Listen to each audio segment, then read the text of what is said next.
Hello, and welcome to the Grand Cinema Hotel, a podcast hosted by three friends who love cinema. I'm Gus, and I'm joined by my two co-hosts, Nate and Alvaro. Tonight, you'll be staying in Room 132, The Thing, the extraterrestrial horror classic directed by John Carpenter. So go ahead, throw on that Do Not Disturb sign, and get comfortable as we try to survive The Thing. 100,000 years ago,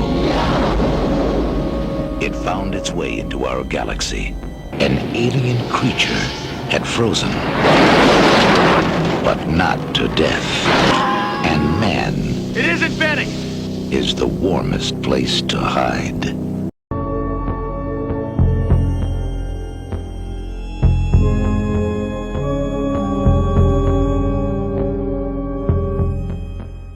What's going on, all you things? Thanks for checking back in the Grand Cinema Hotel. As always, if you're listening on YouTube, hit the thumbs up, give us a like, shoot us a comment, hit the subscribe button. If you're listening on Spotify, Apple Podcasts, anything else like that, subscribe for notifications so you know when we drop our newest video. Which takes us into the third movie of our horror movie showdown, the Elite Eight. Number 3 is John Carpenter's The Thing from 1982.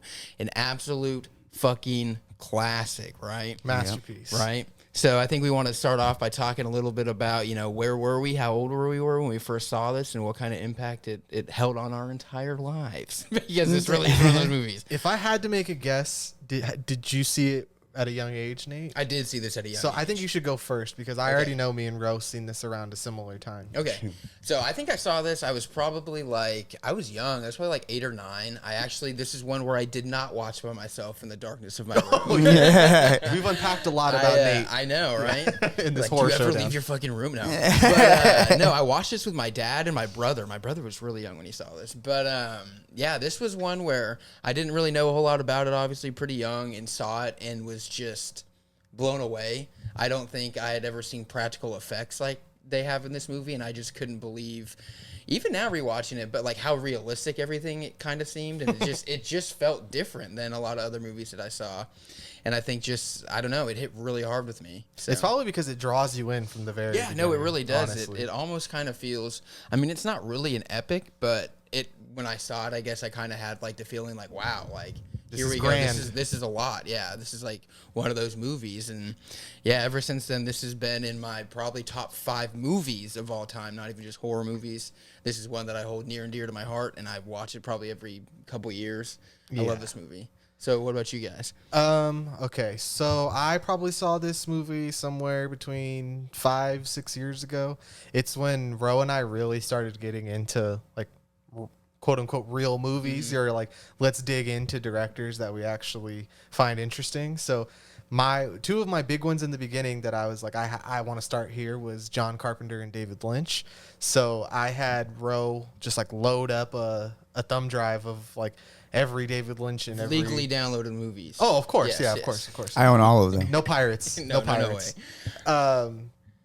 So I started making my way through his filmography, and The Thing is just one of those movies that is it's in your universe if you know about movies, because as soon as you start talking about movies with people, it's inevitably going to come up eventually. So it's just one of those things where it's when I was looking at list or getting people's opinions on the great horror movies to check out, The Thing was always up there. So it was one of the ones that I wanted to see right away, and then I did, and I know Ro probably watched it I think we may have watched it together for the very first time, and it's incredible. It's a top tier 5 out of 5 a movie. Yeah. You know what I mean? It's got all of the movie stuff. It checks all the boxes, and I think it's safe to say it's probably John Carpenter's best movie. I would think agree. so. And I think it's interesting because he's gone out and said it's his favorite of his movies. So yeah, it's the audience and the director agreeing, because I feel maybe for the most part, directors try to like the one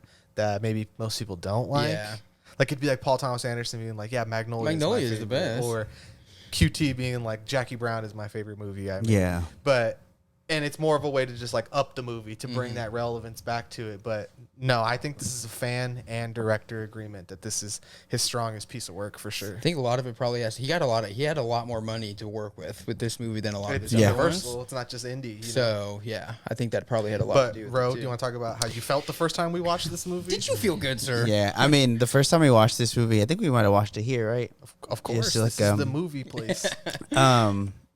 Yeah, I was blown away. I think it's like from the get-go, it was like, this is one of the coolest, just best written movies that I've ever seen. I just always love the whodunit type of thing, you know, and oh man, John Carpenter's style just kind of just speaks to me in a way that, like, I know 80s is just kind of corny to some people, or like the kind of effects or the kind of like John Carpenter's approach to things, but this movie to me just speaks like he was in his bag for this movie. Everything that he's known for is excelled at 100%.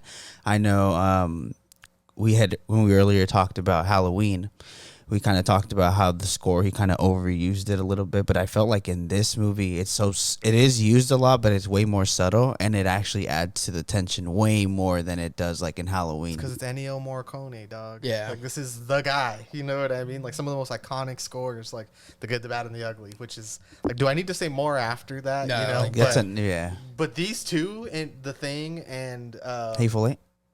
come on, don't play me like that. Halloween.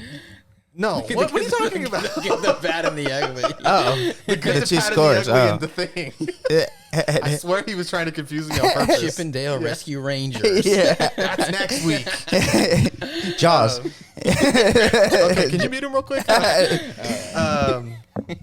No, I think that those two scores alone is like enough to cement anybody to like, No, yeah. this is a Yeah, this that's is a Hall of true Fame entrance without master. a doubt. Yeah. And not even to mention all the other work, which I don't have in front of me, so I'm not going to pretend that I'm just going to pull one off the top of my head. But he is just so fucking good at adding the tension in the images of something that might not even be that scary, but there's just so much going on. Like, I even noticed, because I try to watch this like as loud as possible, and I don't even know if this is the right term, but you would hear it in like Stanley Kubrick films like 2001, where it's like an operatic like aria in the back of like, you have the strings and the percussions and all of that going, and then you hear these haunting like like through the whole time, and that operatic stuff always like is always used for alien type encounters. Yep.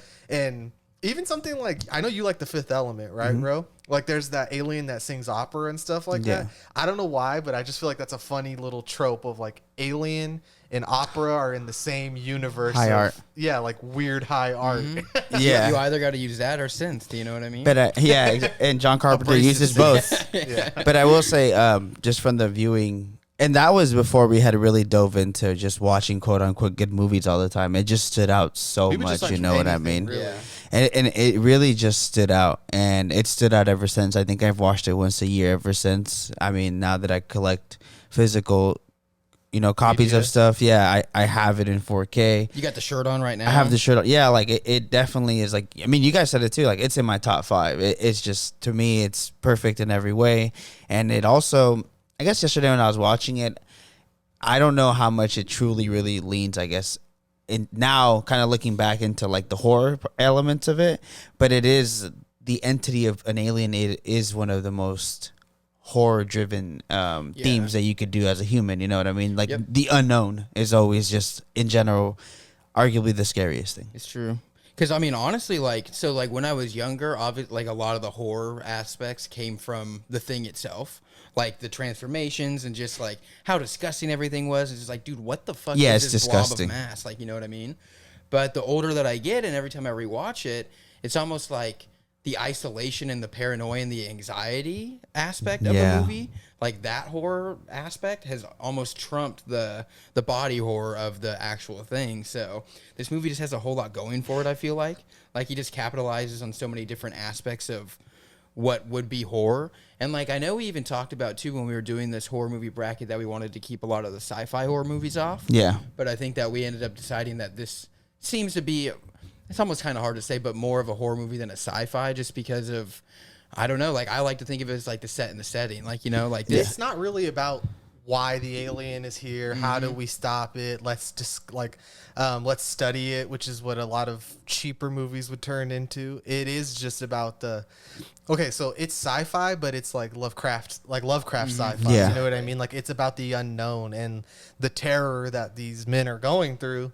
And it isn't so much about it being an alien or like the alien having a will. It's more of just this nature being so cold and uncaring about man and like humanity's problems. Like we don't even know if the thing can acknowledge that these are human beings that it's messing with. Like, it's just trying to survive. It's just an we don't know if organism. it landed here on purpose.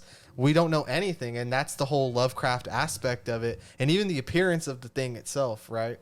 It's straight out of Lovecraft. You can look at it, but you cannot describe what you're seeing. No. And that's like the psychological horror of the whole thing. And it's one of the reasons I like this movie so much, is because it perfectly encapsulates H.P. Lovecraft's work in a film, which is very hard to do. It's incredibly hard to do. Most films that do try to take on that challenge fail. I never know if it's a cop-out, but the whole idea of like, it's undescribable. Yeah. But how would you really describe what you're seeing in this movie? Like, even though I've seen it 5-6 times, I don't know what to call it. No, yeah, that's, you know what it's I mean? literally just the thing. And I think that's funny that you brought that up, because my brother, he has the same argument with me, because I'm a big fan of Lovecraft. Like, I really do. I enjoy his books. I enjoy like everything surrounding his mythos. Like, I think it's really I don't enjoy the interesting. big racism part. Well, no, but of course not. All right. But, not that. the rest of it's pretty cool. But no, like just the ideas that he created, I think are interesting. And my brother, like, he always hates and he always flames me. He's like, oh, it was so scary that I couldn't put into words what it is. It was just that scary. But it's like, yeah, I see the turn off like that for people, but that's what this movie does, is it takes that, I can't describe what this is, and I have no fucking idea what to do about this, and it puts it on the big screen, and it smashes it out of the park. I think that's like just movies in general. You can't really, when there's a movie is really good, and there aren't words that can describe images. If a picture is worth 1,000 words, what is a movie then, you know? And millions of subtext. Exactly. And then I will say that my favorite part about this movie is the stuff that you guys are touching up upon, that like as a kid you could kind of see eliminating the thing is the goal, but then the older you get, it's actually identifying the thing, which is at a scary part. Like it comes down to that isolation, them having to do everything by themselves, and it actually kind of ties back to the Grand Master that I always like tying it into. Like The Shining is the only other movie that has that same type of like,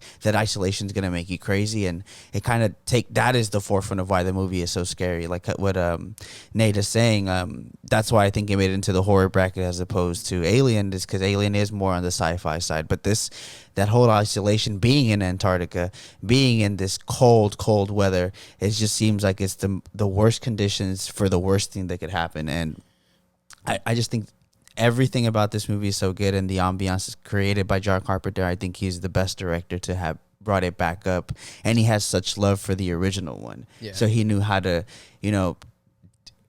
put his, signature into it, but still really make it not anything like the original one. I mean, it's inspired work. Like, I for sure feel like this wasn't just a cash grab, you know? It wasn't, I know that Universal, when they were trying to figure out how to remake this movie, it went through several directors. I didn't actually get the names of who, but that eventually John Carpenter's love for the project itself is kind of like, this is a weird comparison, but like Denis Villeneuve with Dune. Like, no, I'm going to do this. Like, trust me, I care about this more than anybody else who you could hire to do this. It's a good comparison. So I just think that's why it shines through so much, and why John Carpenter, this is probably why his names are in the movies, because there's so much of him. Yeah. I think it's interesting because I was reading that he kind of tossed around the idea about doing it and becoming the director a little bit. And then when he was like looking at the material and he came across like the blood testing scene, he was like, oh yeah, no, I'm going to fucking do this. And that was his final, like, yeah, I know I'm doing this. I think it's very cool that John Carpenter isn't this guy who for the most part, it doesn't seem like he brings the ideas to the table. It's like, there's this idea, and then it's like, if we just had the perfect weirdo to make this, and they're like, John Carpenter. He's playing Xbox. I got you. Like the guy that could do so much, I do think, because I'd done obviously some research for this, that the original story comes from an author in 1938, John Campbell Jr., who had a pen name under Don A. Stewart, and the original story is Who Goes There, And then that story inspired the original movie that's called The Thing from Another World. And I guess John Carpenter said that he knew from the get-go he really liked that movie as a kid, and he said it really changed how he saw movies. But he said that it always bugged him that all the movies had a man in a suit. The entities, the aliens always ended up being a man in the suit. He's like, listen, he's like, Alien, as good as it is, and I really like it. He's like, at the end, there's a man in a suit. He's like, so it always bugged me. He's like, that the most undescribable thing would be something we can't describe with words. That wouldn't be an entity that we would recognize. And I thought that was the approach that I wanted to take for this. And I think that's why it works so well. And it's funny because we kind of talked about this starting. This movie didn't get much love when it did come out. And it literally became a cult classic before now it's revered as a great horror film. Why would it though? Really? Like if you think about the time. Well, that's Summer what of I'm E.T. saying is like everybody's so used to these, man in a suit, happy E.T., like everything like that. And then you have John Carpenter who's like, no, this is a soulless being that's going to take you over and it looks like spaghetti. Like, you know what I mean? Yeah. Like it's just so out of pocket for probably those times. Like people just probably had never seen anything like that. And it's probably just too hard to digest. Like, I don't want this to devolve into an argument from a couple of weeks ago, but when we were talking about how Ro said he liked sci-fi more than horror for the most part, and then he unceremoniously shit on Shudder. Right? what they do to you? Honestly, though, it's like you could even take it from John Carpenter. It's like if you go back, I would say there's more great horror in the beginning of horror than there is sci-fi. That like sci-fi couldn't get good until a certain point, and maybe that point is the 60s, and then Stanley Kubrick really taking it up that level with 2001. But it's like, seriously, you're gonna tell me like The Blob and I was thinking The Blob, Planet Invaders from Planet X be like, yeah, that's better than like older horror movies, But I just thought that was funny because it's like, yeah, when you look at sci-fi for the most part, like up until the 60s, it's a joke of a genre, which I'm glad it's not anymore because, it is in my top 2, but I just thought that was so funny because then when you really go back and look at it, you're like, there's so much bull crap that's just as bad as like the old horror as well. So it's like they're kind of neck and neck, really. Yeah, it's almost like they're like reverse times. Like, I don't know. Sometimes sci-fi is really bad, and then sometimes horror is really bad. Yeah, but I just thought that was so funny because it's like, a bunch of guys in a suit, and you're gonna tell me that's better than whatever, insert here. I said there was less of them, so it can't be. But they are neck and neck though, because there is less of them. I just think I like it more. I think it's a better genre. Anyways, I just thought that was a funny thing to bring up, like because when you even think about it, like even up to like what Flash Gordon, like sci-fi is pretty much a joke. Yeah.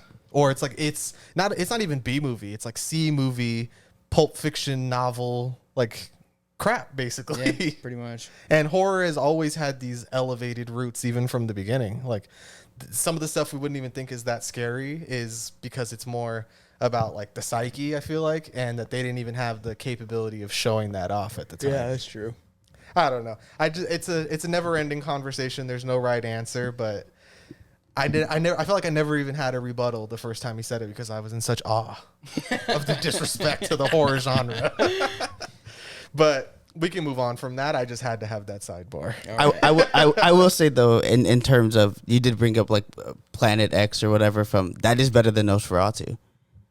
See, I don't even know if that's true. Like I don't even like Nosferatu though. So like for me, I'm not gonna defend Nosferatu against that. But I know, but you picked the low common denominator sci-fi movie to be like, this sucks. I think Nosferatu is bad. That's not what the majority of people think. I know we don't take into account of that most of the time, but go ask an old movie person. There's no way they're going to pick Invader from Planet X over Nosferatu. But there is those sci-fi movies that are old that are like, people do argue that are good. I don't think they're good either, but people do argue just as Nosferatu that they are. This is how you know we're too deep into potting. We're both arguing about something we don't actually agree with. Shut up and talk about the thing. All right. Fine. I guess we'll talk about the movie at hand. All right, fine. But honestly, the thing elevates both things that were like No, it really about does. both the genres. No, I mean, especially at the time. It has great sci-fi aspects to it. It has incredible horror aspects to it, and it's a perfect blend of both, I think. So, it could have been in either bracket, but for me, it leans more towards the horror. I do think so. Yeah. No, I think so too. It could have made either bracket though easily, which is, I mean, not too many movies can. Yeah. Where do you guys want to go from here? do you want to start talking about the movie, or do you want to talk about like the characters, the themes? Let's talk about a little bit about the cast and the themes or something. Okay, well, Kurt Russell's maybe the coolest person who's ever lived. Dude, yeah. I think he's got like magnificent screen presence. When Like, okay, there's certain hold on. There's certain shots of him that are framed so well where it's like this guy just fucking looks like a movie star. oh, he's sick. Yeah. Yeah. That's like when we were talking about it, like when we decided that we're gonna do the thing, and it came up. I don't remember who said it, but apparently a lot of people don't like Kurt Russell. Oh, yeah. I didn't know that. Like Yeah. I thought that everybody loved him. Like, Oh I don't yeah, know. Ro brought that up. That some people don't like him. I'm like, how? Like he's phenomenal. that makes me horse laugh. I think it's the same way that just people think he's just one noted too. And I mean, he is always kind of a little bit like Kurt Russell in all of his What's movies. the That's one why I note? like Being it. fucking Being sick. fucking Being yeah, awesome? being awesome. You know, but that's why like some people just don't. That's not enough for them. For me, it is. From him, it is. From him, it is. I know there's some other people that maybe I wouldn't like it. Like I'll take that down for them. Like all you are is look cool. But for me, for him, it works. I just think, like you said, when he's on screen, that's a movie star to me. Look at his hair. Like Yeah. the man's hair. Like in Guardians 2, he's in the movie. I'm gonna go watch it. You know what I mean? So I Sky still High? feel that way about it. Yeah, I don't know why. He's What always about just his had Disney Channel original movies when he's a little kid. like in my head when you'd be like well, maybe talking not about those. Okay? yeah, like when you talk Walt about Disney's favorite actor, actor. you talk about actors. Like yeah, he just has the face. And he's been around forever. Like he Yeah, really he's has been around since he was a kid. Like on the Disneyland, like opening day specials and stuff like that, like that they would do for rides. He's in the Haunted Mansion one, like as the first kid to ever go on the Wow. Haunted Mansion. Like he's been in the pipeline since he was a little kid. Like I'm not kidding. Walt Disney really fucking loved this kid. Kurt Russell's an industry. Oh, He's damn. an industry Oh. plant. He's an industry That's plant. okay. Maybe I don't like him. Yeah, right. Like, what? You know what? You Is he changed my nepotism, mind. baby? Come on. That's so funny. But some other characters we got. What we got? Keith David as Childs. And he's Cool. cool as fuck. Yup. They're, Another cool one. They're both like the two cool motherfuckers. Spawn. That dude's That's got why a they butt heads. that dude's got a voice of like I wouldn't even say an angel. It's like a demon. Yeah, You know no, what I Spawn. mean? But His yeah. He really is like a movie star as well. Like he's got Yeah. the look and the voice of like he's captivating to be like when he's on screen. He's been in a lot of good, I would call cult classics. He's been in a lot. That's why. In a lot, He's like- a working actor. And he has like he's in Requiem for a Dream too, where he has a really interesting. But his voice always really is like Countless sinister. cartoons as well. Yeah. Like he was the main gargoyle. I forget what the main gargoyle's name, but in Gargoyles. That's why his voice is like yeah. Right, and then like he's done everything too. Like he's been in The Princess and the Frog. He played the voodoo witch doctor, and even that that movie is a kids movie, so it's not that scary. But he adds a menacing, ominous tone to his character that might not be there if it was somebody else. He was yeah. I just think he's so good. Favorite HBO's Spawn from a long time ago, and he Are you talking about the cartoon Spawn? Yeah, the cartoon. Oh, okay. And he recently redid that voice for the Mortal Kombat Oh, that's cool. Spawn. Yeah, so his voice has always been around, and I do like it a lot. He's I cool. wanted to, in cast wise, I wanted to talk about. Let me make sure I don't get this wrong. It's Wilfred Brimley, right, as Blair. Yeah. Right? So I think it's interesting because Kurt Russell is the main character of this movie, right? And I think the reason that he works as the main character is because he's the most paranoid of the whole bunch, right? Like he doesn't trust anybody the entire time. And another reason I think it's like Lovecraftian is because of Blair. McCready is the prototypical hero, right? But Blair is like a Lovecraft protagonist where he's the one losing his mind, slipping deep into madness. He's already overtaken by the thing, like the Eldritch abominations. You know what I mean? Like he's in a Lovecraft movie, and McCready is in any action alien movie, but he's taking the lead. So I think that those are the two co-leads, and that they're giving you two different sides of the movie, and I think that's why it works so Like in the well. Lighthouse. Yeah, kind of. Where it's like they're both slipping into madness, but in two different ways. Yeah. It's Giving me agree heavy with Lighthouse vibes. Yeah. It's the movie I've ever seen. a movie that was like 50 years after. But technically, the Lighthouse happened first in the canon of the story. True. The wikis were first. Yeah. No, well, the alien is 100,000 years old. I'm a goddamn lighthouse keeper. Anyways, yeah, but We were on the cast. the cast, yeah. There's also the only other thing I recognize him from is in, Blood Out, which is the guy who's really close with the dogs. Oh, Clark. Yeah.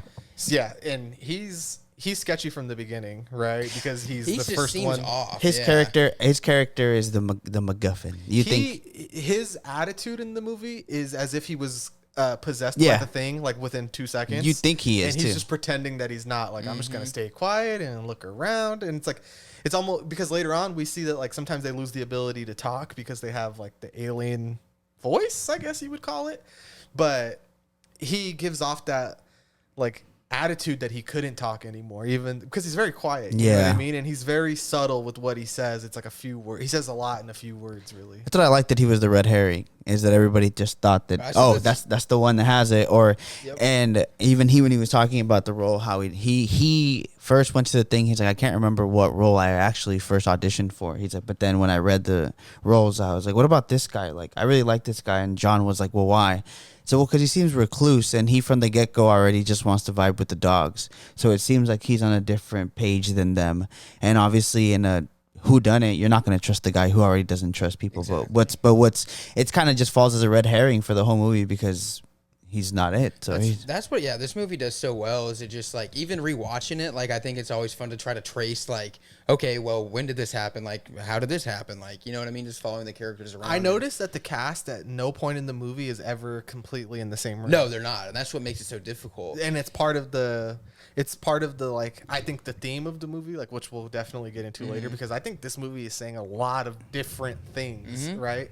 And it's kind of like a character beat that I like is Palmer and Knowles are watching like reruns of game shows and they're smoking that big fat joint, right? And there's no mistrust at this point in the movie yet, but you know, later on, it's like if you were hanging out and two of your friends are in the other room and you're like, you know, just being like a jealous dude, you're kind of like, well, why the fuck are they hanging out in there? And not like, why wasn't I invited? You know what I mean? Like, I think that's where later on, like, or that's a seed that's planted for later on in the movie. The fact that no one is ever all together. And even McCready, like, I think one of the reasons he's so isolated is because he has his own shack too. Yeah. And like, he kind of is separated from the rest of them. He doesn't really feel like a scientist more than he feels like he's just there because he's the transportation. Yeah, he seems more the like muscle. like the muscle. Like he flies a helicopter. Maybe he's a mechanic. Like he does feel separate than the rest of the people. I will say that I did learn from John Carpenter talking about like the roles for the film. In the beginning, he did write all of them to be equal. And he didn't want McCready to kind of stand out. But what happened was that they were having issues with wardrobe, and like all of them were wearing each other's stuff because they were so similar that he's like, one of them has to stand out in terms of like Yosemite Sam hat. So then, yeah, like it just naturally, and they were actually having a really hard time finding the casting for it, and they were already friends because they had done Escape from New York. And he says, as a friend, he kept consulting him on, oh, you should go ask this person and this person. And at the end, he was like, what about you? Like, you do it. And then he's like, so I thoroughly read the script. And he was like, oh, I really like this. And he's like, so I hopped into it. And he's like, and I'm really glad that I did. Yeah. And so am I, because I don't know who else could have obviously. Could have been someone else. Escape from New York into The Thing is a nice 2-movie run of just totally selling the Kurt Russell image of like who I am going forward. You know, because I know that, like I said, he's been around basically his whole life, so he's had many different phases. But I think this is him in that action hero, badass phase. Because after this, he's in a lot of movies that aren't as good, like Universal Soldier, which is a Blade Runner spinoff. Yeah. I think he does regroup with him for Big Trouble in Little China a little after, right? Yeah, that's probably a couple of years down. And that's the only one that I think stands out from that time that you're talking about with these two. And then he does like kind of like whatever stinkers in the middle.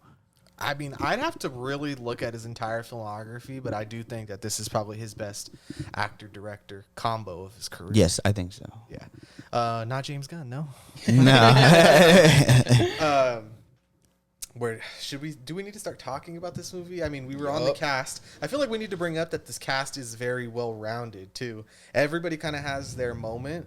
And since we're here, we might as well talk about the writer, which is Bill Lancaster. Although John Carpenter is an auteur, he didn't, write and direct every single one of his movies. And I think this may be a stronger movie because it is more of a team effort all the way around. It's not just one guy's. Yeah, he didn't have to write it. vision. He didn't have to do the music. Like he was just able to sit back and direct. I feel like so. And I feel like Bill Lancaster did a great job of giving people like enough to do in limited screen time, because there's no way you could really balance this movie out. So everyone has to have their moment, and I think they truly get it. Yeah, and I think they execute that really well by like what you were saying is that in each scene, like not everybody's present.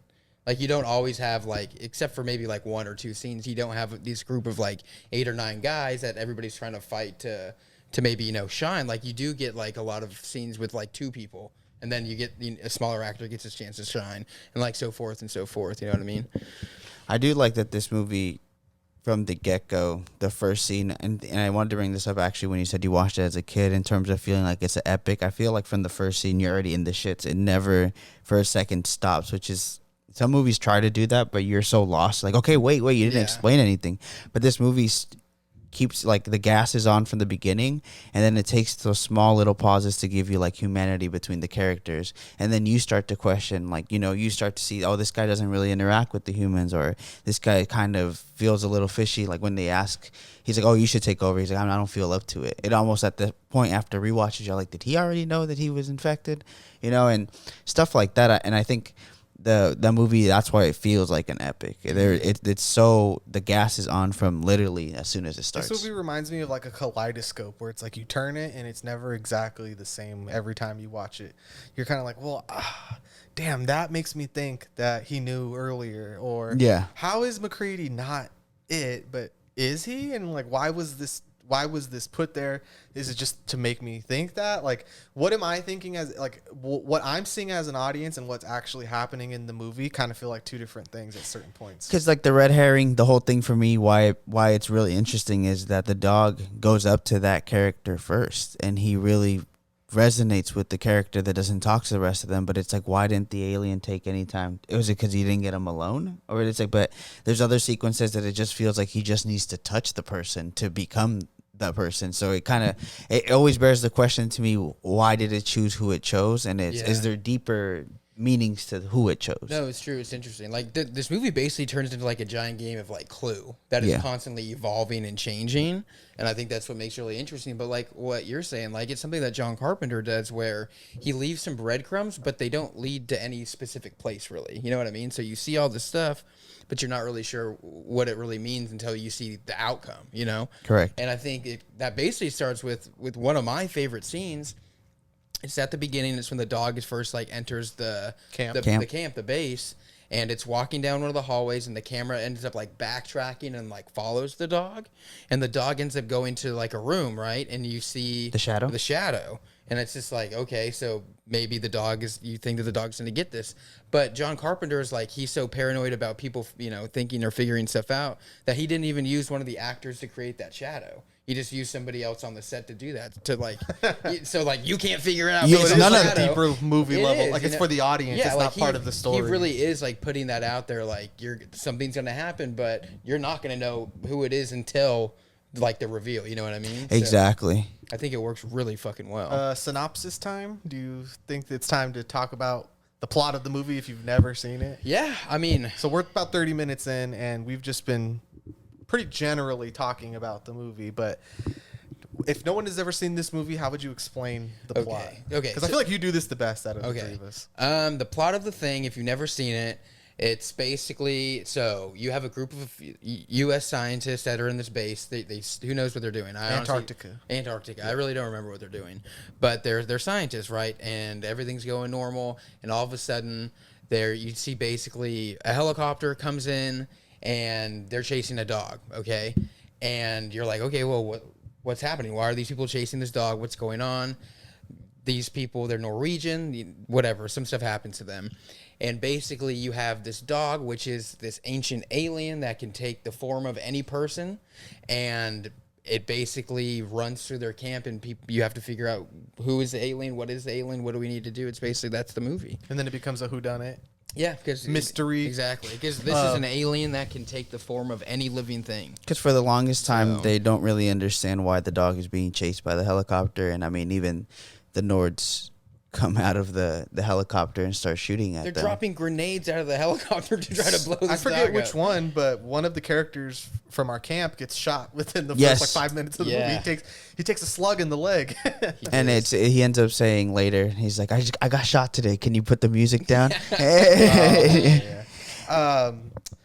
So I mean, that's basically the entire plot of Yeah, the that movie, really because is. from there it becomes an exercise in like pressure cooking. And I think just like in Halloween, I feel like John Carpenter comes into each movie with a goal of what he's trying to achieve, and I think in this one it's to have the ultimate pressure cooker of a situation, of intensity, of tension, of drama, of betrayal, of, you know, all of these really deep emotions that people feel, but like 10 guys are going through it at once. And it's also, you throw in that you're at yours. It's survival mode too. Yeah. You're in a desolate, literally continent that nobody resides This in. movie might as well take place on Mars. You know what I Yes. mean? Like there's nothing. You're so far And from it. I did On really the like bottom of the ocean. I do really like. Or on. I did really like the touches of them. I guess emphasizing on that pretty soon, that they've been trying to reach people for weeks, and he keeps like, it's a joke. Like, we're not going to reach anybody. Like, it's not. It's taking way too long. Who is listening? And I just think that really just ends up adding to, nobody's going to come for them. And he just says that rescue will come in the spring. So it's like, okay, well, this is gonna. And at the beginning of the movie, one of the dudes is like, "This is the first week of winter," so that's a Oh, long. so it ass just time. started. You know It's what a I long mean? ass time. Yeah, I mean, this is why I just think the movie's masterclass in terms of setting up like the ambiance, and it just, yeah, you get so many themes of like human emotions because they're put in this pressure cooker situation, and it's also when they later get exposed to it and they see what they're up against, they're also like, well, how would you react? You know, like to see something like What are we like what are supposed we to do? like what are we seeing? You know, and I think the actual entity of the thing, like how it was made and stuff like that, it was just done so well. So I'm sure it was just, from the stuff that I've heard, it was just fun to be around it too, and just kind of, because like Not if you were, what's his name? Rob Britton. yeah, it was not a if you were pain in him. the ass. But I mean, I will say that I did learn from some of the interviews that this was the most time John Carpenter had to pre-produce any of the movies that he's had up until date, which is why he said it came out so well. He had, like, they went to go scout and everything. They had a year to, like, before he's like, okay, I have to start, like, getting everybody down for everything. But he just said that once they had the cast together, that they really worked on the psychological effects of being just with you, like these 10 people, and how you would react. Like, he said that they brought all the actors up, and naturally the actors felt like they took the movie from John Carpenter, because it's like, well, you put 10 of us in a desolate place, like naturally he's like, people are going to find who their best friend is, and who, not that they don't like, but they're like, we kind of don't get along with that guy. And then that chemistry starts to kind of show in the script. But John Carpenter is so open to that creativity, then he starts shape-shifting the script to that. Be like, oh, McCready's not getting along with Childs, maybe they should not get along in the actual story. And I think because those things are hashed out before the movie even starts to be shot, is why we get such, like, it's believable. Like you said, it really feels like 10 people. Before we really get into like the nitty gritty of the movie, I think the Childs and McCready like dynamic, they're like the two alphas of Yeah. this station, right? 100%. So it's almost just like in real life, it's inevitable that these two alphas are gonna end up going at They're each gonna other. butt heads, yeah. And they're gonna be sides, and there's gonna be distrust, but I'm not ready to talk about all that stuff yet, because I think at this point we need to talk about the alien effects and the thing itself and all of that before we go too far. Practical effects in this movie. Can you give me the guy's name? Rob Bottin. Rob Bottin. I said Britain, right? So I saw that he was 21 years old at the Yeah. time that he was hired to make this, and that he lived on the Universal backlot for an entire year. This movie almost killed this guy. Yeah. Oh, The same way that you were talking about the insane. lady, that John Carpenter just ends up getting this like creative gas from people, and it's because he is very open to, yeah, like he's 22 and he kind of talked about it in an interview where it's like he just couldn't believe that he was given that opportunity by John, and there's just some stuff that's even seemed undoable, impossible to him, but John Carpenter supported him. So he's 21 at the time. This is the biggest thing he's ever done. He has 35 people under his crew of prosthetics and makeup and Yeah. effects and all of that. And he almost has like a near-death experience while making this movie, like because he got so sick from the pressure the of stress it. and all that. Yeah, and the stress. So he also brings in Stan Winston, who is a iconic effects and makeup guy, and he ends up taking a big part in creating The first one. the dog thing. Okay. Right? Gnarly. And this was like this was hardcore like set building and stuff like that. So if you've seen the movie, you know that the dog is in the kennel with the other dogs, and it's one of like the grossest body horror freakouts you'll probably ever see. If you're young and you're listening to this, you probably shouldn't be listening to this. Like, I would not recommend a young kid seeing this, like 5-7 years old. Like, you probably should wait till you're at least 10. That's where I would, yeah. Yeah, and look at you. You're sitting here doing a podcast. I know. What's wrong with me? Men would rather have a podcast than go to therapy and talk about seeing The Thing too early. That's so funny. Just do both. But like the set that they built for this, they had to do it on a raised set with like puppeteers under, and like I don't know if people really understand how much work goes into like puppetry, like because these things are basically animatronics more than a hand puppet. Yeah. And this thing's gnarly. It's dude. huge too. It's massive. Yeah. And I also saw that Stan Winston, he insisted that he was not credited for the work on this movie, that he wanted it to be Rob Botton's. That's cool. Like, no, this is you. Your like, movie. I just helped you. Yeah. That's doing really cool. this. But yeah, and this is really where like the H.P. Lovecraft stuff comes in of like, okay, how do you describe that really? And even if I was to tell you every single individual aspect of the beast, could you put that together in your head? No, that's what I'm like. You know? What? It's a blob made up of like 9 different dogs with tentacles and ooze, and like that doesn't even make it what it really is. You know what I mean? A lot of it is inhuman, right? Mm-hmm. And Botton and Winston wanted to give and John Carpenter, obviously, this idea that we need to show you stuff that wouldn't come from like our universe. So yes, it's a dog, and yes, it's got some human qualities to it, but like the red licorice ropes that come out of it, or like the stomachs that turn into mouths that heads come out of, that's all like alien life forms from the other galaxies and universes that the Thing has already been to. Encountered. So when I think about it like that, I'm like, bruh, that's Earth, gnarly. Barbecue chicken, like compared to the things they probably overtook on other planets. There was one scene that scene actually when the dog ends up when it wants to escape and it can't find a way out, and then it ends up like taking out like this flower looking thing. Yeah, I ended up saying that or reading that it's actually like they're all dog tongues and it's a bunch of dog teeth. So it's like a beast that it came across that had like 10 tongues and 10, like, you know, it's like a dog with 10 tongues. And yeah, like I have the little book with me that has a bunch of the original storyboards and the drawings that Rob Botton did, and I was sharing with Nate that in the interviews they were talking about he showed John Carpenter all this stuff, and he was like, he said some of it was too weird, and he just told him like, do you know how to do any of this stuff? And he was like, no, but I'll figure it out. And then he just like, you know, John Carpenter for a long time doubted that it would really happen, that any of this was gonna actually work, but then he said that once he saw that he had pulled it off, that he knew that like this is the movie, like it's gonna go where I want it to. And then that's kind of Gus touched upon that, like Rob Botton knew that he wanted to do something that wouldn't be explainable by words, something that we wouldn't be able to understand, and that's why he knew it was gonna have to be something that would have every features of animals, of something that wouldn't make sense. And yeah, there's I have so many notes on him, like the epic scene that he did that I know everybody really likes is like when it comes out of his chest, and like that was one of the hardest things. We can just talk about all these effects because I don't think we're gonna go through the whole movie like shot for shot, so it could get forgotten if you just don't bring it up. But so, do you want to talk about the chest biter? Yeah, so he said awesome. This was the hardest scene to shoot in his life, and he says that if he had to do it again, he's thoroughly scared that he would never be able to do it again. They got a double amputee. Yeah. They casted a double amputee. So that was exactly. So they were like, they put the fake arms in it and then like played it in reverse or something along those lines. But got you again. Yeah, that one, I don't think that's my favorite thing. I honestly like the Blair thing at the end the most. Like that's obviously the most iconic. It's like the Queen Xenomorph and Aliens. Mm-hmm. And also, like, I saw that puppet took 50 people to, that's fucking wild. I think like, that thing's huge. Man it, you know what I mean? Yeah. Yeah.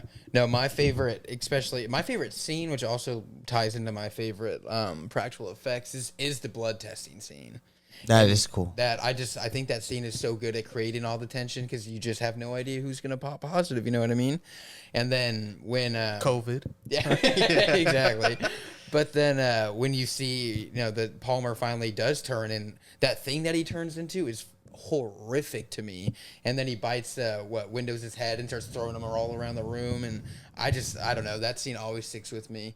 And then he walks away on fire with it's so good, dude. Like, I don't know. That shit always sticks with me. And the thing is, I mean, what we learned is that it's truly unkillable. Like, even the fire, it slows it down, but you can never truly stop this. Yeah, from coming. because even if there's one cell left, that's all it takes for it to, take something over. Yeah. So it's a lot, dude. So, in preparation for this, okay, well, in our timeline right now, I don't know what time you're watching this or what day you're listening to this, but we have seen Men recently, right? So then I watched Annihilation in preparation of that, right? And I don't mean to be the film dude who's only seen Annihilation and now I'm seeing the comparisons everywhere, but I think Annihilation and The Thing are very similar movies. Like, I honestly think that The Thing is the masculine and that Annihilation is the feminine side of the same exact, almost completely the whole movie. Pretty much, yeah. Like, you have this group of males and then you have this group of females. They're in this unknown place that no one really knows about, and then it's like you have this alien entity that is absorbing and assimilating and spreading and taking over. And honestly, the end of Annihilation is what they predict the end of The Thing will be, that this thing is eventually going to take over the whole country and then the whole world. So I can't help but see the comparisons, and I feel like because The Thing is like the man side of it, that it's so much more aggressive and distrusting and full of like paranoid rage that you don't get and like the yin and yang of it is that Annihilation is a lot more accepting of the situation,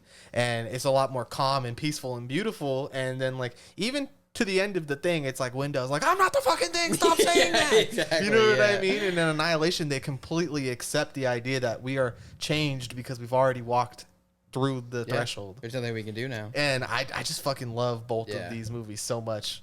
Like, they just feel like a yin and yang. Like, it'd probably be a fantastic sci-fi double feature. That would be phenomenal, actually. But I think you hit the nail on the head. Like, The Thing really is like, obviously we've talked about it. It's an alien, it's this, it's that. But at the end of the day, like, it's about distrust in people that and like when you're put in these stressful situations, about how people change. I don't think it's about AIDS.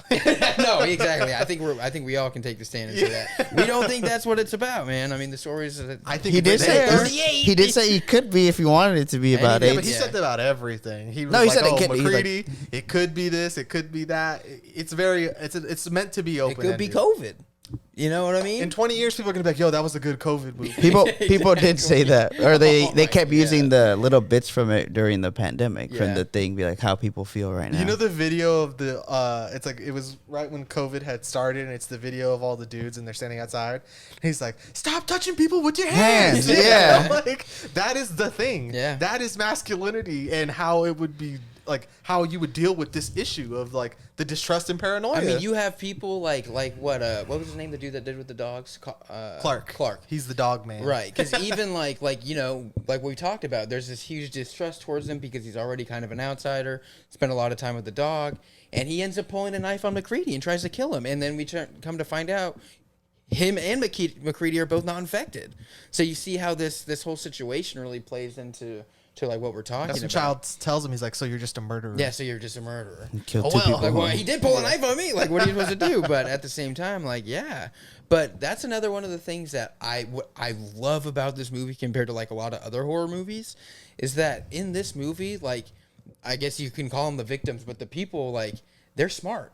They're not stupid. Like, they go about this very logically, and they try to break down and understand what this is, and they do find out what it is, and they find out how to kill it, and they come up with ways that they can figure out who's who. But at the end of the day, like, they're just too fucking outmatched. It doesn't matter. Like, It doesn't take the Prometheus route of, hey there, little guy. Exactly, like- scientist doing the dumbest thing you've ever seen. I heard something upstairs. I'm gonna go check out what it is. Like, you know what I mean? Like, it doesn't play into those super universal, like, scary movie tropes. Like, Yeah. I just really like that about this movie. That's true. And it really doesn't matter that you're smart and you do everything that you can do. You're still fucked. He did say that That's the Lovecraft shit. he could have. He's like, obviously, I could have like hired a woman to be out of the 10 people. Like, it's not out of the realm that a woman would be in that. He's like, but I wanted to be male nightmare infused. He's like, and at the time, there wasn't many movies with just all guys. He's like, so at the time, I felt like let's do a movie with all men, and I thought that the essence that would bring with it would be very Well, like what you said. In a lesser movie, McCready would be the final girl. You know what I mean? And that trope had already been established by this time. Yeah. So he's already trying to subvert the genre by making it all. I mean, yeah, it's like Alien had been made 5 years before, you know, and it is really similar, and we already had Ridley there. So to kind of give us the same kind of character the same Honestly, way. McCready's like the male Ridley. Ridley, yeah. Kind of. Yeah. I would say Ridley's maybe a little smarter, but, you know, I see the comparison directly. Definitely. Where do you want to go from here? Do you guys want to just talk about? Or go ahead. Because I did want to say that maybe we could bring up. I have a bunch of notes on like where it was shot, and I know you have notes on like the snow and stuff like that. On the look of the movie. Yeah, so go ahead. like You can start with that. because I know we actually have the movie on with us again, so we're actually looking at it while we're talking about it. So, go ahead. So it was shot in Stewart, British Columbia, on top of a glacier, which is insane. Yeah, and what ended up happening is a very unique location. They picked this spot because this is one of the highest snowfall locations that is easily accessible. It was in that British Columbia during the gold rush. People made a village up there, so there's a dirt road to get up to where they were recording, and there's a village there, hotels and stuff like that. They used to have like a lot of people. Now there wasn't, so the whole cast of the movie took on the whole like city and everything, and so they were really up here, and all of what we're seeing, it's all a real setting. And then I did find it really interesting that they got a pretty legendary matte painter called Albert Whitlock.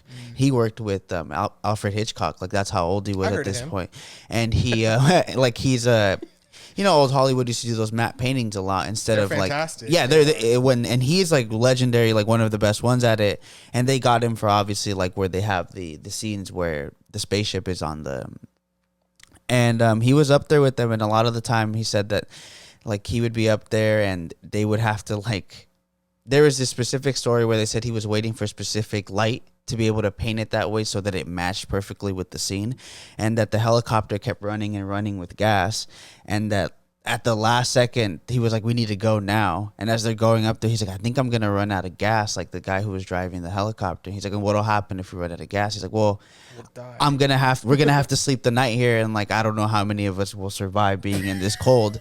And then they literally barely made it, you know. And then they're just talking about like they all really put their life on the line, or being out there really made them have this dynamic and relationship with each other that is, I think, what gets shown in the movie. And everybody that was working on this movie really had a lot of fun having John Carpenter as like their director, though, because he's so open to letting them do stuff like that, like letting you wait till the last second to draw that lighting that you need, you know.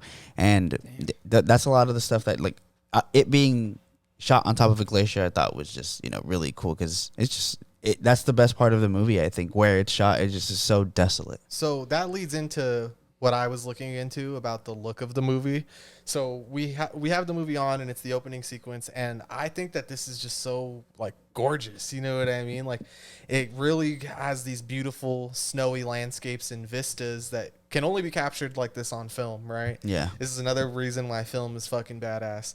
But the movie itself is shot by Dean Cundy, right? Mm-hmm. Legendary. And he also worked in collaboration with Rob Bottin on getting the look right of the movie. So as an homage, they thought about making the movie black and white like the original, which I'm so glad I'm they happy didn't. they did not.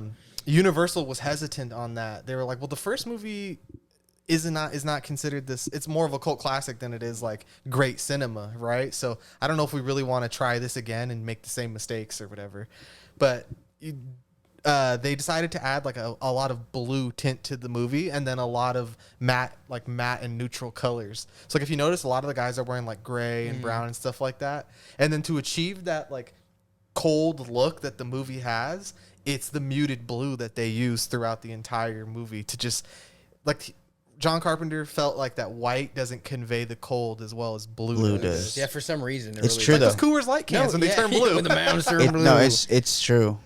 I did find it interesting doing the research because we talked about this with the exorcism too. Like when they're in those rooms and they're like, you can see them talking. Yeah. Like, so you're obviously in a pretty cold room. So they said that they figured out that actually it doesn't really take, the rooms don't have to be too cold for you to actually get that effect. It's actually about bumping up the humidity in a colder room. As long as it's more humid, you actually get that effect. But what I thought was funny is they did shoot some of this, and obviously in British Columbia, but obviously some stuff is shot on set, and they were shooting in the hottest summer of LA at the time.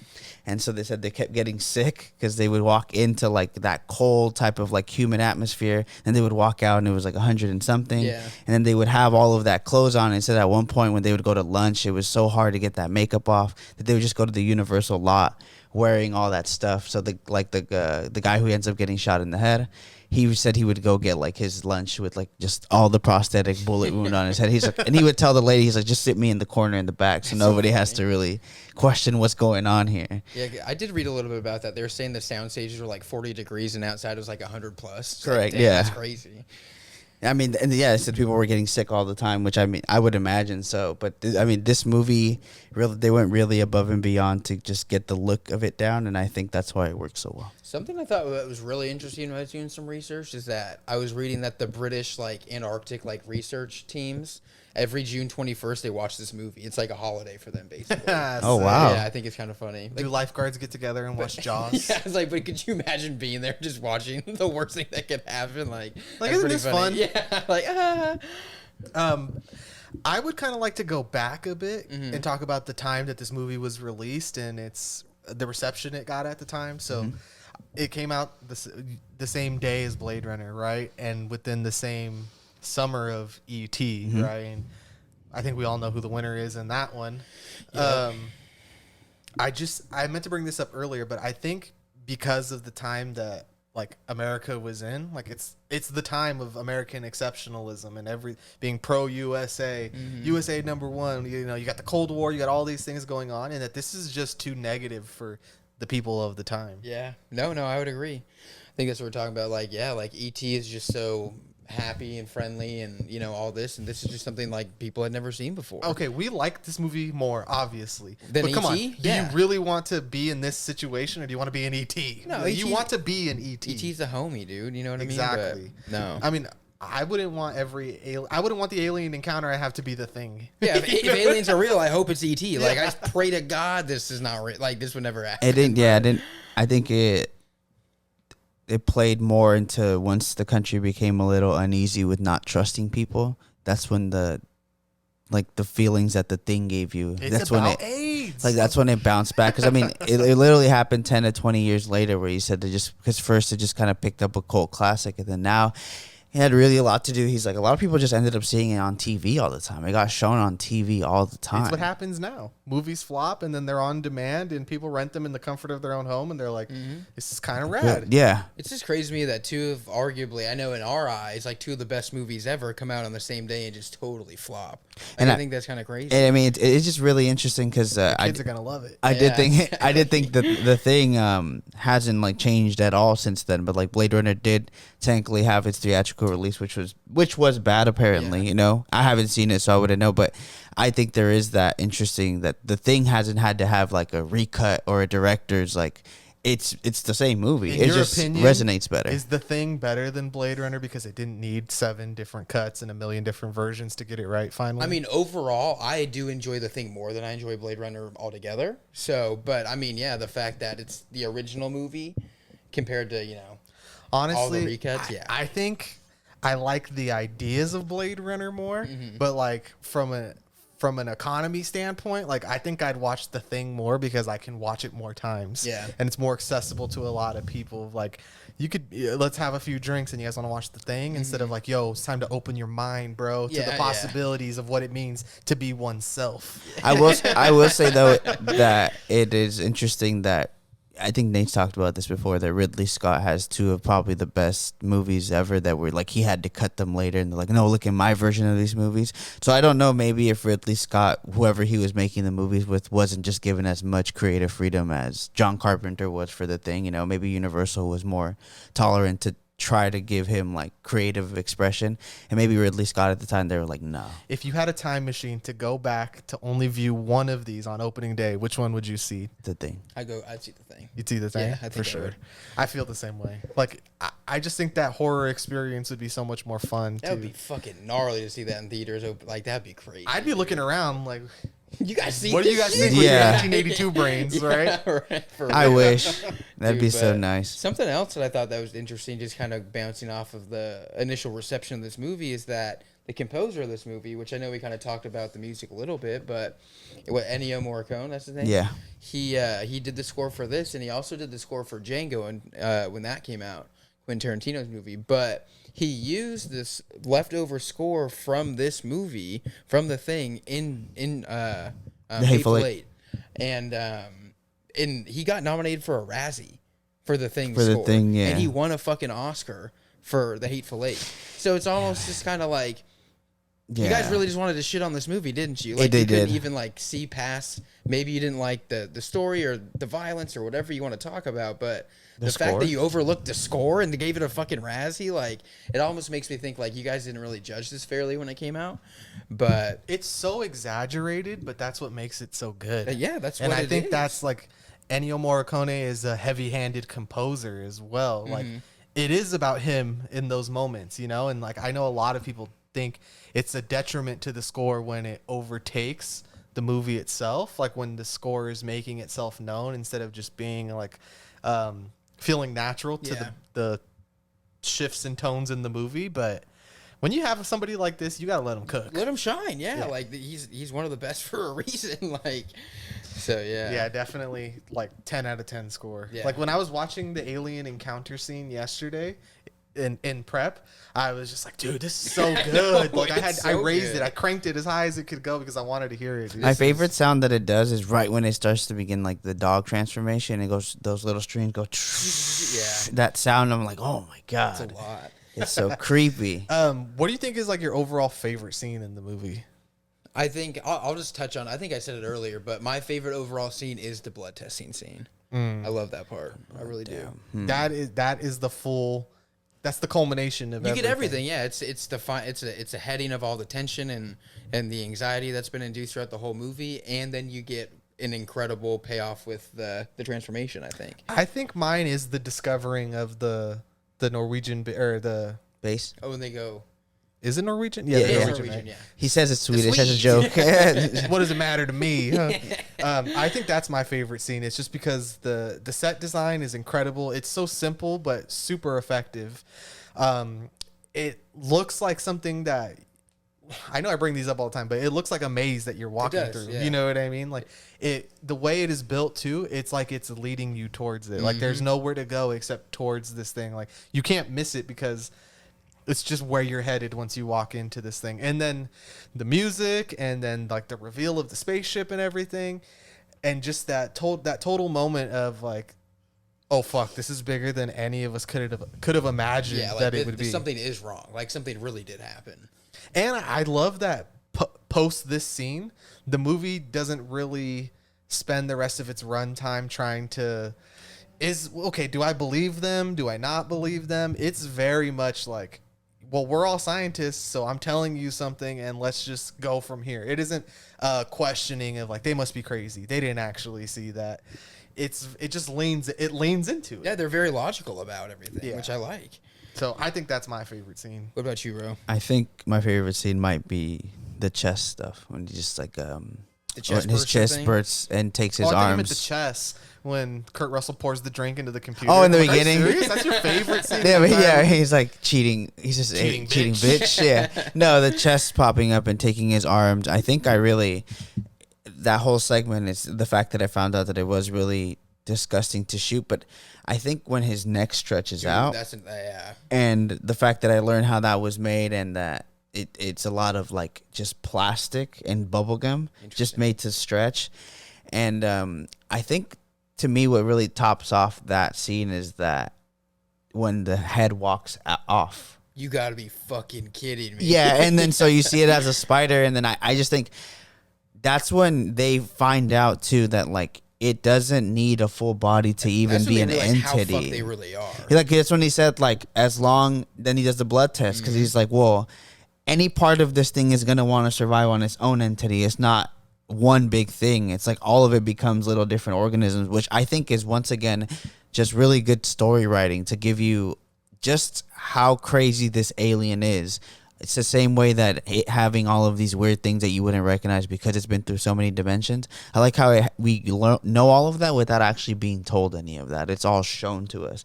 And I think that's why that scene for me is just perfect because it kind of opens up to you to realize that this thing is nothing like anything you've seen before. Ooh, I wanted to bring this up since I was talking about my favorite scene. So from the discovery and all of that, like when they go research the base and then they bring back that Norwegian corpse. Oh yeah, I think that actually is my favorite effect in the entire movie because it's just so disgusting. Yeah, the double it's body. like the face that's like split into two. Yeah, Even the doctor's face when he opens it up, he's like yeah, disgusted. even from then too, it's like because it's right in front of them, they can't deny that it's real. It's just how do we try to logically explain or get out of this situation? And I just really love the way this movie's handled because I think it would be a B movie if you just totally went like gonzo batshit off the rails from here.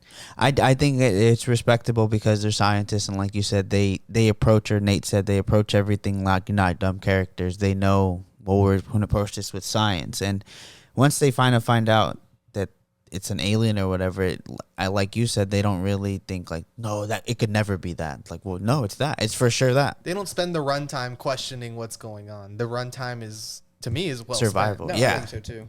I love by the end of it that they're like, dude, we're fucked, but we have to stop this thing. Like, you know what I mean? Because I think they ran the simulation or the whoever was doing it, and they were like, if this thing reaches civilization, humanity has 3 years, Just like and there's Annihilation. nothing that they can do. So yeah, exactly. Yeah, bringing it back to Annihilation. But it's so good. And another thing that I think is interesting is because I have seen the prequel to this, which basically, if you don't know, it covers like the Norwegian base and what happened there. And basically, like in that movie or in that story, the thing basically just kind of starts like attacking everybody right away. And it like obviously does not work out well. So I think that's why it was really interesting in this movie that the thing seems to be a little more sneaky about stuff, and it's really just trying to escape and get the hell out of there. I just think it's interesting in the story. I feel like at that point, but at the point of this movie, the 1982 one, yeah, exactly, Nate. We're seeing the alien or the Norwegian base scene right now. But what I wanted to say is that I feel like by the time it's left the Norwegian camp and it's gotten to our camp, that it has already evolved to the point of like knowing that it needs to hide itself and assimilate amongst them to like, it's helping provoke and stir the pot. You know what I mean? You see how fast it really does learn. That's like it's survival mode, and it knows it doesn't have to be aggressive and it's also, I think it's also in a way testing to see because it's been frozen for so long. I mean, the other ones kind of disturbed it, right? So maybe that's why it was more aggressive. But at this point, it's kind of more like I have to survive. So hopefully I can make friends with, maybe they'll be friends with me. That's why he's not so hesitant to change in front of them or attack them. It's up until they put the dog in the kennel. Then he goes, okay, I need to get like the other dog so I can assimilate. But since the dogs are smart huskies, they like start making the noise and then it gets caught mid-transformation. Dude, when it sprays that the other juice, I didn't want to, there was another word I didn't want to say. When it's sprayed all over the husky and you see it just start to like deteriorate and stuff like that. That stuff was gnarly shit, dude. Trigger warning if you're a dog lover. Be like some overcooked pasta. Like, what the fuck is that? That's why I said when I was watching yesterday, writing notes, as the best trained dogs of all time, good boys, because I'm sure they were scared. And I did find it interesting that the main dog, it's called Jed. He was a trained dog, half husky, half wolf. It was kind of really hard to work with him apparently because he's like a wolf, so he's not very trusting of people. And there was this scene where he kind of walks through when they're all sitting in the lobby, and he said it was really hard for them to get that because he just is too shy of a dog. But the guy who ended up being really close to the dogs, I forgot his name. Gus, do you know his name? Clark, yeah. He said that he got to work with Jed a lot, obviously, and then they formed like a bond, but he did nothing like a husky, so he didn't bark. he didn't like growl at anything. He's like, so all those scenes where he's kind of the one that you brought up where he's walking through, it's just him really just puzzled at like what's going on. What is this? But then he said that for some reason, when he would get startled, he would just give like a death stare, and like his trainer told him like, if he gives you that, just relax. Like, but he's threatened like when he does that, and I just found that really interesting because I mean the whole animal training in any movie is always very impressive, and I think even all the dogs here do a really good job. A funny moment that I really like in the movie, and it felt like this is the only literally me moment of the movie, is when Kurt Russell is sipping the whiskey and he's talking into the recorder about what's going on. He's leaving behind a tape. It's basically if you're hearing this, we're already all dead, right? But I was like, dude, that's the literally me moment. He's talking, he's sipping the whiskey, and he's recording something that no one will probably ever listen to. Paul Schrader School of I was like, yo, literally me right now. I'm McCready. Oh man, hard. There was also just other funny character moments that I really enjoy because I think these are like really lived in-depth characters. So like, I think a funny one is Palmer. He's the guy who wears like the headphones and he smokes the joints. I like how when they're when they're describing the situation, he's like, bro, we all know this, that aliens have already assimilated. He's like, what do you think's going on in South America? Like, that's completely and the note I wrote is that he would definitely be on InfoWars. Yeah. This took place 100%. today, and he made it out. He was like, do you want to know what's going on down in Antarctica, brother? Yeah. He's a 4chan man. Did That's anyone notice hilarious. that Fuchs has like a nose ring? I did Yeah. notice that. Did anybody find anything about that? Is that just a bold costume decision? Just I a cool guy. honestly do not know. Yeah, he's just, you know. I didn't find anything he on fucks. it. You know what I mean? Yeah. This nose ring is symbolic that I Fuck yeah. Like 60. I but- did notice because I was watching it on the big TV yesterday, and it like glimmered I was like, "What is that?" And then I was like, what the fuck? My wife asked me, and I was like, I don't think I can figure that That's one so out. Like, funny. I don't know. I don't know everything about movies, but why would I know why he has a nose ring? That actor might just have, and they're like, yeah, just rock it. Yeah, that's pretty cool. Yeah. Yeah, scientist. Keith David's cool as fuck. We already said that. I do think that other than McCready, that Dr. Blair has the best, strongest performance in this so, movie. too. His meltdown in the lab, like it reminds me of The Shining, When of he's got Jack the Torrance gun and losing his everything. shit. Yeah, it's awesome. Yeah, and he's like taking the axe to all the computers and Yeah. stuff like that. And what do you think is happening in that moment? Like that he already, well, obviously he's infected, but what game is the alien playing? I literally think, okay, honestly, I've thought about this. I think the alien is trying to get separated from the rest of the group so he could build the ship. That's true. Like, I think he's trying to manipulate, like, yo, I'm crazy, move me somewhere else, and I'm going to build my ship and get the fuck out. Yeah, That, that probably makes that's sense. the only thing that I've really I thought do about because I do that. think it's funny that they assume that the thing wants to find population to become everybody, but maybe How do we know it it's- doesn't want to just go get back? the Maybe it's fuck trying to out. go Yeah, home. Yeah. because it crashed. You have Maybe no it just idea. crashed and be like, I'm trying to leave, bro. Nobody knows. Endless questions, Yeah. honestly. But another one of my favorite parts about Blair is when he's in that shack and McCready goes and checks up on him and he's like, I'm good, man. It's so unconvincing. It's Yeah. almost like the thing is doing that to, you know what I mean? Like, I don't know. It just also makes me wonder, like, after the thing assimilates, like, how much does it get people's memories? Like, obviously, it gets some sort of something because it knows people's names, it knows how they act. Like, it's just crazy to me. And a Childs even kind of plays on that because he says if he's 100% like me, how would you know he's not me? Mm-hmm. And it was only like, only stuff like the blood test. Like, Yeah. It's only like the blood test was the only thing. You guys ready to start winding Yeah. this down? Yeah. I think so. I Bro, would you have something you need to get off your chest? No, I was just gonna say we have to talk about like the ending. Oh, Just for Oh, what some do you think reason, happened? Or just what I you don't guys know. think. I don't know. I don't have an opinion on what happens. I don't really honestly. know. I like to subscribe to the idea that Childs is assimilated and that his little jug thing was full of gasoline, and then Childs drank it, and so he's like, ah, fuck. You know what I mean? I know that Dean Cundy has apparently put some kind of like a giveaway in the movie by, if you look at their eyes, like there's certain like refractions from the light on people's eyes who are already infected and then, Interesting. or not. But I think he said that, and that's not something he was supposed to say. Maybe. Because I do know that John Carpenter wants it to be open ended, and him and Kurt Russell kind of came up with the ending together. And Kurt Russell was of the frame of mind that it can't be a solid answer, even if it feels like, if you feel like there is one, okay, cool. But as the filmmakers of this movie, we can't give them a solid answer. It has to be a mystery because the people in the movie don't know. So why should the audience know? Which I think is really fun. No, I like it. And I know there's been like graphic comics and stuff that have come out that like takes place afterwards, and there needs to be a really, really good video game version of this. That'd be fun. that'd be hard. Yeah. That'd be really maybe cool. there has been, but I mean, I know John Carpenter's he's an e-boy, he's a gamer, so they need to hop on that. Right away. He did record an alternate ending to the movie that never got shown, but they did record it. Do you know what it is? Yeah, which is why I think it's funny that he's kind of like it's open ended. It's McCready at the end being at a station and they do the blood test on him and he's negative. And they never showed that. The reason they recorded it was because That's kind of boring. Todd Ramsey said that at the time, which is kind of funny because it's true. They're like, people aren't going to like the ambiguous ending. You're going to have them like, give me the answer to this.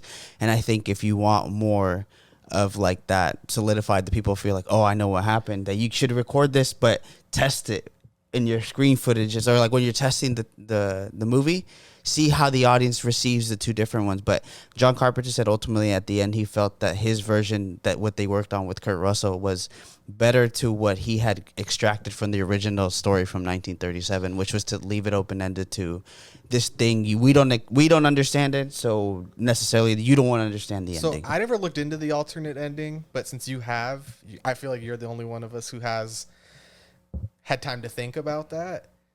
I mean, this is one of your top 5 movies. So do you really think that an alternate ending would make it better? No, that's like, that's a word. This is that's the right a word. ending? Yes, but like the reason why I say that, I guess this ended up kind of confirming how I felt about it even the second time that I watched it, because to me there's little hints like yesterday, for example, I thought about it like. They keep talking about like none of them could survive if they were out in the snow without the tracks, and like how McCready's character barely made it back, right? And so then we find out that he's human, but Childs leaves and then comes back and he's like, I found my way back, but he's like sweating. I've seen like there's hints too. It's like he's not producing like cold breath and McCready's like freezing. Yeah. Like there's literally like icicles. Yeah, like because he said like it's gonna be 100 below zero, and then he was saying like. The Child's character is like, it's hot here, right? And like that's what I'm saying. Like, he starts laughing because like, how are you hot? Like it's 100 degrees below zero. It's like, I know you're it. And then he starts telling, you know what? At this point, we're both way too tired to even find out where this is gonna go. And they know that they're gonna die.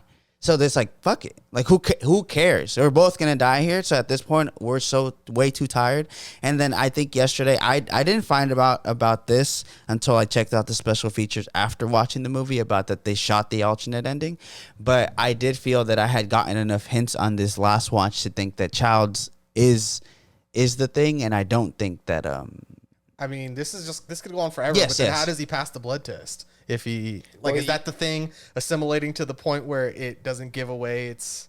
No, I mean I don't think he ever, because you know what I mean. No, I don't think he ever. I think McCready survives, and I think he ends up killing, like in that alternate ending, he ends up killing the thing. But I don't really like that they deal with the issue. I would rather it be we leave it open ended, and then the thing, you leave me in a mindset that the thing maybe took him and then did take over the world. I would rather that than you give me the straightforward answer, because I feel like the film on its own is already too ambitious to give me an answer.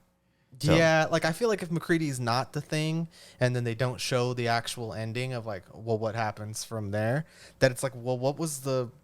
I don't get what you're trying to say by him definitively not being the thing. Yeah, because I at that point be like, why was he able to deal with the issue and the Norwegians weren't? And I guess maybe it's because he's smart. It just because he's American, brother. Yeah, and I just think that's more of the action type of ending. Be like, oh, the guy got it done, the dude got it. But I would rather prefer the way that it was, and I only found that out through just doing research. No, but I really do. In my head, it's canon that Childs was the thing. McCready probably killed him, and then McCready probably died out there in the snow. That's better to me. That's what I like to think. Because they said till spring. Like, so how did he end up surviving? And right? there's no way to get out. Like there's nothing you can do. That place is burned to the ground. You don't have a helicopter. You don't have a snowcat. Like the fact that John Carpenter just didn't want to use it, to me also be like, I gotta respect that it almost doesn't exist. Okay. Are those our final thoughts? Yeah, I think so. Are we? If we spoke our piece. Yeah. If you haven't seen this movie, go see the damn movie. I know. Yeah, come on. I did want to bring up that it's, I believe, the 50th anniversary of this movie this year, and it is being re-shown again next month in big screen. So if you haven't seen it, I would suggest watching it on the big screen because that would be We should really just fun. release this one around the time of. It'd be like Is it gonna line up? I wonder. Maybe. Hit all the buttons. Bye, guys. Bye.